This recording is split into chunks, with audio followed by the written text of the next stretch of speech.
అందరికీ నమస్కారం. రేపే మాఘ పౌర్ణమి, మహామాఘి. ఇది సామాన్యమైన పౌర్ణమి కాదు, చాలా శక్తివంతమైన పౌర్ణమి.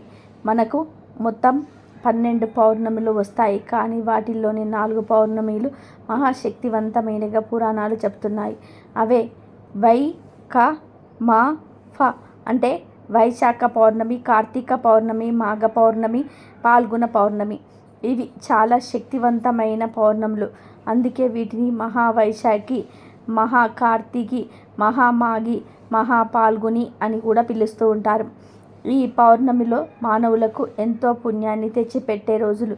వీటిల్లో మాఘ పౌర్ణమి అత్యంత విశేషమైన పుణ్యతిథమని పురాణాలు చెప్తున్నాయి.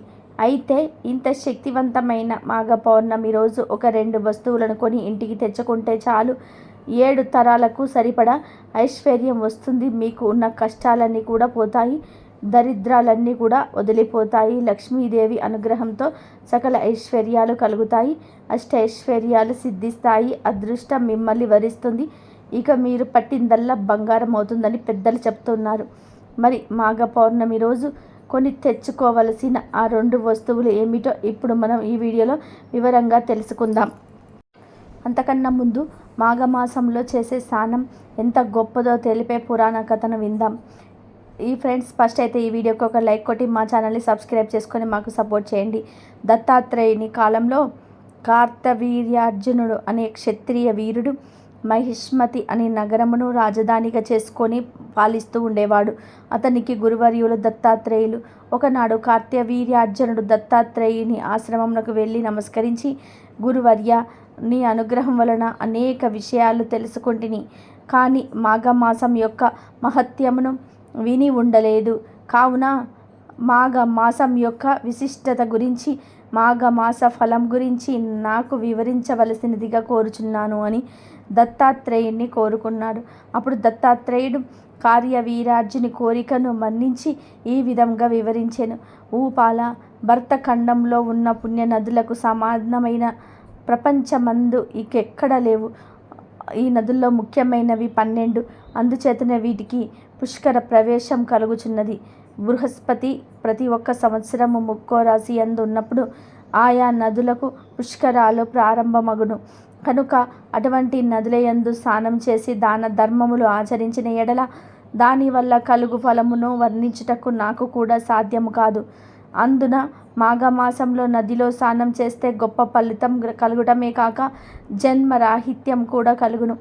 కనుక ఏ మానవుడైనా మాఘమాసంలో సూర్యుడు మకర రాశి యందు ఉండగా మాఘ స్నానము చేసి ఒక సద్బ్రాహ్మణుడి పురాణ ధర్మములు చేసినచో పంచమహాపాతకములు చేసిన వాడైనను ముక్తి పొందగలడని దత్తాత్రేయుడు కార్తవీర్యార్జునుడికి తెలుపుతూ, రాజా, మాఘమాస స్నానం గురించి ఒక కథ చెప్తాను వినని ప్రారంభించాడు. పూర్వకాలం నా గంగా నది తీరపు ఉత్తర భాగపున భాగ్యపురం అని ఒక పట్టము కలదు. అందు నివసించే జనులు కుబేరుల వలె ఉన్నారు. ఆ నగరంలో హేమాంబరుడు అనే ఒక వేశ్యుడు కలడు. అతడు గొప్ప ధనవంతుడు. బంగారు నగలు, నాణ్యములు రాసులు కలది ఉండేవాడు. కొంతకాలంనకు హేమంబరుడు చనిపోయెను. తండ్రి చనిపోగానే అతని కుమారులిద్దరూ తండ్రి ఆస్తిని భాగములు చేసి పంచుకొని ఇష్టం వచ్చినట్టుగా పాడు చేయసాగారు. ఇద్దరు చెరొక్క ఉంపుడు గతలను చేరదీసి కులభ్రష్టులైతిరి. ఒకనాడు పెద్ద కుమారుడు వేశ్యతో ఉద్యానవనంలో హరించుచుండగా కర్మవశాత్తు రాజుపాము కలిసినచో నోటి వెంట నురగలు కక్కుతూ చనిపోయినాడు. 2వ కుమారుడు అనారోగ్యంతో చనిపోయినాడు. ఆ విధంగా హేమాంబరుడు కుమారులిద్దరు చనిపోయినారు. హిమదూతలు వచ్చి వారిద్దరిని యమలోకమునకు తీసుకొని వెళ్ళిరి. చిత్రగుప్తుడు వారి జాబితాలలో చూసి పెద్దవాడిని నరకంలో పడివేయనున్నాడు, 2వ వాడిని స్వర్గమునకు పంపించమన్నాడు. అప్పుడు చిన్నవాడు చిత్రగుప్తునితో ఇలా అన్నాడు, అయ్యా, మేమిద్దరం ఒకే తండ్రి బిడ్డలము. ఇద్దరము ఒక విధంగానే పాపము చేసి ఉన్నాము.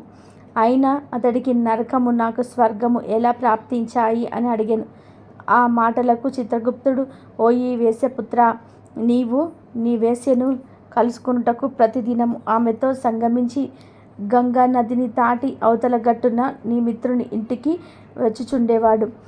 మాఘమాసంలో నదిని దాటుతుండగా కెరటాల జల్లులు నీ శిరస్సుపై పడినవి, అందువల్ల పవిత్రుడవైనావు. మరొక విషయం ఏమనగా, ఈ మిత్రుడు బ్రాహ్మణుడు. ప్రతినిత్యము బ్రాహ్మణ దర్శనం చేసినచో భూహత్యాది మహాపాపములు కూడా నశించును. కావున విప్రుని చూచుట వలన నీకు మంచి ఫలితమే కలిగినది. అంతేకాక బ్రాహ్మణుడు జపించు గాయత్రి మంత్రమును కూడా నువ్వు వినియున్నావు.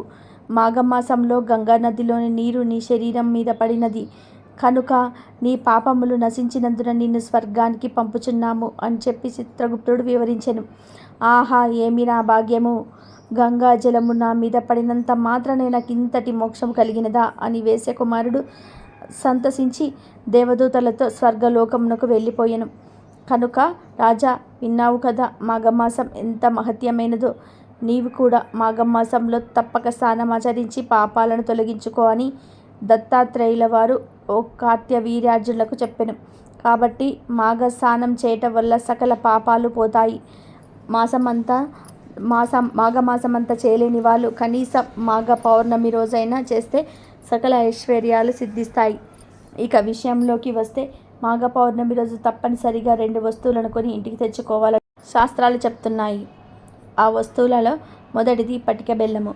పటిక బెల్లం తియ్యగా ఉంటుంది కనుక ఈరోజు పటిక బెల్లాన్ని కొని ఇంటికి తెచ్చుకుంటే మీ జీవితం కూడా మధురంగా మారుతుంది. పటిక బెల్లం అంటే లక్ష్మీదేవికి ఇష్టం. అంతేకాదు పటిక బెల్లం చంద్రకారకమైన వస్తువు. పటిక బెల్లం తెల్లగా ఉంటుంది, చంద్రుడికి సంకేతం. కాబట్టి ఈ పౌర్ణమి రోజు పటిక బెల్లం కొని ఇంటికి తెచ్చుకుంటే సంపదలు తరిగిపోకుండా ఉంటాయి, ఖర్చులు తగ్గుతాయి, ధన ఆదాయం పెరుగుతుంది, కష్టాలు పోతాయి, మీ జీవితం అద్భుతంగా మారుతుంది, మధురంగా మారుతుంది. కాబట్టి ఈ పౌర్ణమి రోజు మీ ఇంటిలో ఆల్రెడీ ఉన్నా సరే కొంచెం పటిక బెల్లాన్ని కొని తెచ్చుకోండి. ఆ పటిక బెల్లాన్ని కొంచెం లక్ష్మీదేవికి నివేదన చేసి నీరు ప్రసాదంగా స్వీకరించండి. నోరు తీపి చేసుకోండి. ఖచ్చితంగా మీకు అన్ని శుభాలే జరుగుతాయి. ఇక రెండవ వస్తువు ఏమిటంటే నెమలి ఈకలు. అవును, ఈ పౌర్ణమి రోజు నెమలి ఈకలు కానీ నెమలి ఈకల ఫోటోను కానీ ఇంటికి తెచ్చుకుంటే సకల దేవతల అనుగ్రహం లభిస్తుంది. నెమలి ఈకల గురించి అందరికీ తెలుసు. నెమలి ఈకలు చాలా అందంగా ఆకర్షణీయంగా ఉంటాయి. నెమలి ఈకలు అంటే శ్రీకృష్ణుడికి చాలా ఇష్టం. నెమలి ఈకలను ఈ పౌర్ణమి రోజు కొని ఇంటికి తెచ్చుకొని పూజ గదిలో పెడితే తరతరాలకు తరగని ఐశ్వర్యం వస్తుంది, లక్ష్మీదేవి అనుగ్రహం సిద్ధిస్తుంది. నెమలి ఈకలు పూజా స్టోర్స్లో దొరుకుతాయి కనుక కుదిరిన వారు నెమలి ఈకలను ఈ పౌర్ణమి రోజు కొని తెచ్చి పూజ గదిలో పెట్టుకోండి. ఇలా ఈరోజు ఈ 2 వస్తువుల్లో ఏ ఒక్క వస్తువు కొని ఇంటికి తెచ్చుకున్నా లేదా 2 వస్తువులను కొని తెచ్చుకున్నా మీకు 7 తరాల వరకు తరగని ఐశ్వర్యం వస్తుంది. పట్టిందల్లా బంగారం అవుతుంది. కనుక ప్రతి ఒక్కరు కూడా ఈ మాఘ పౌర్ణమి రోజు ఈ వస్తువులను కొని ఇంటికి తెచ్చుకొని శుభ ఫలితాలను పొందండి. రేపు శనివారం మరియు పౌర్ణమి కలిసి వచ్చింది. అయితే ఈరోజు ఆడవాళ్ళు ఎట్టి పరిస్థితుల్లోనూ ఈ రంగు చీర కట్టుకోకూడదని, కట్టుకుంటే తెలియని కష్టాలు ఎదురవుతాయని, కుటుంబంలో సమస్యలు వస్తాయని జ్యోతిష్య పండితులు చెప్తున్నారు. మరి ఆ వివరాలను ఈరోజు మనం ఈ వీడియోలో తెలుసుకుందాం. మాఘ మాసంలో 15వ రోజున పౌర్ణమి వస్తుంది. మాఘ పౌర్ణమినే మహామాఘి అని కూడా పిలుస్తూ ఉంటారు. మాఘ పౌర్ణమి అంటే లక్ష్మీదేవికి ఎంతో ఇష్టమైనది. చంద్రుడు లక్ష్మీదేవికి సంబోధరుడు అంటే సోదరుడు అన్నమాట. ఎప్పుడైతే చంద్రుడు పరిపూర్ణంగా ఉంటాడో అప్పుడే లక్ష్మీదేవికి కూడా పరిపూర్ణమైన సంతోషం కలుగుతుంది. అందుకే పౌర్ణమి అంటే లక్ష్మీదేవికి ఎంతో ఇష్టం. ఈ మాఘ పౌర్ణమి శనివారం వచ్చింది. ఈ మాఘ పౌర్ణమి రోజు స్నానాది కార్యక్రమాలు పూర్తి చేసుకొని యథావిధిగా లక్ష్మీ అమ్మవారిని పూజించుకోవాలి. అలాగే ఈరోజు చేసే దానాల వల్ల కూడా విశేషమైన ఫలితం కలుగుతుంది. మాఘ పౌర్ణమి రోజున చేసే లక్ష్మీ పూజ వల్ల శుభం కలిసి వస్తుంది. ఈరోజు ఉదయమే నిద్రలేచి వీలైతే సముద్ర స్నానం కానీ నదీ స్నానం కానీ చేయాలి. లేదంటే ఇంటి వద్దే స్నానం చేసుకొని ఆకుపచ్చటి రంగు వస్త్రాలు కానీ తెల్లటి వస్త్రాలు కానీ ధరించాలి. ఈ మాఘ పౌర్ణమి ఎంతో పవిత్రమైనది. ముఖ్యంగా ఆడవాళ్ళు ఈ రంగు బట్టలు ధరిస్తే చాలా మంచిది. ఎందుకంటే తెలుపు మరియు ఆకుపచ్చ ప్రశాంతతకు, సంతోషానికి చిహ్నం. ఈరోజు ఆడవాళ్ళు ఈ రంగు చీరలు కట్టుకుంటే చక్కగా చిరునవ్వుతో సంతోషంగా ఉంటే అమ్మవారు ఆ ఇంట్లో తిష్ట వేసుకొని కూర్చుంటుంది. కనుక ఈరోజు ఆడవాళ్ళు ఈ రంగు వస్త్రాలను ధరించండి. ఇక రెండవ విషయం ఏమిటంటే, ఈ మహామాఘి రోజు ఆడవాళ్ళు నలుపు రంగులో ఉండే వస్త్రాలను అస్సలు వేసుకోకూడదు. ఆడవారికే కాదు, మగవారికి కూడా ఈ నియమాలు వర్తిస్తాయి. నలుపు రంగు దుస్తులు వేసుకుంటే అందంగా కనిపిస్తామని చాలామంది నలుపు రంగు దుస్తులు ధరిస్తూ ఉంటారు. కానీ ఇంతటి పవిత్రత కలిగిన మహామాఘి రోజు మాత్రం అస్సలు నలుపు రంగు దుస్తులను వేసుకోవద్దు. నిజానికి నలుపు అనేది అమ్మవారికి ఇష్టం లేని రంగు. పైగా పౌర్ణమి రోజున నలుపు రంగు వేసుకోకూడదని అశుభ శకునం అని కూడా మన పెద్దలు చెప్తూ ఉంటారు. ఈ మహామాఘి రోజు అందరూ కూడా నలుపు రంగు వస్త్రాలకు దూరంగా ఉండాలి. తెలుపు లేదా ఆకుపచ్చటి రంగు వస్త్రాలను మాత్రమే వేసుకోవాలి. ఇలా స్నానం చేసి మంచి వస్త్రాలను ధరించిన తర్వాత లక్ష్మీదేవిని భక్తి శ్రద్ధలతో పూజించుకోవాలి. అమ్మవారికి ఎర్రటి గాజులను లేదా పచ్చటి గాజులను అమ్మవారికి సమర్పించి, ఎవరైనా ముత్తైదువులను ఇంటికి పిలిచి తాంబూలనిచ్చి ఆ గాజులను ఆమెకు తొడగాలి. ఇలా చేస్తే ఆ లక్ష్మీదేవి అమ్మవారి అనుగ్రహం తప్పకుండా కలుగుతుంది. అమ్మవారికి ఇష్టమైన నైవేద్యం సమర్పించి ప్రసాదాన్ని మీరు తిని చుట్టుపక్కల వారికి కూడా పంచిపెట్టాలి. మహామాఘి రోజు ఏ చిన్న పుణ్యకార్యం చేసిన దానికి కూడా అనంతమైన పుణ్య ఫలితం ఉంటుంది కనుక మంచి కార్యాలు చేసే ప్రయత్నం చేయండి.